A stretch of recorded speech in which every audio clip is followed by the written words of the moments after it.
আজ পরিশ্রম করলে কাল ফল পাওয়া যায়।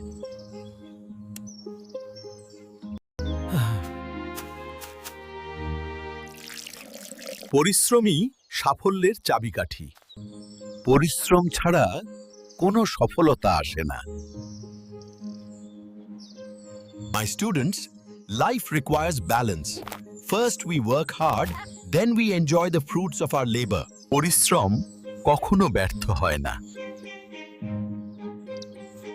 আমি দেখলে তো, আলস্য মানুষকে পিছিয়ে দেয় আর পরিশ্রম মানুষকে সফল করে।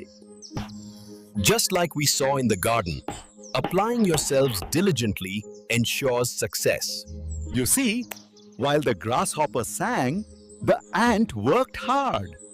And that is why cartoon অ্যানিমেশনে গোপাল পাহাড়ে ওঠার উদাহরণ দিয়ে বোঝাচ্ছে কষ্টের পথেই সফলতার শিখর। পরিশ্রম করো, সফলতা নিজেই আসবে।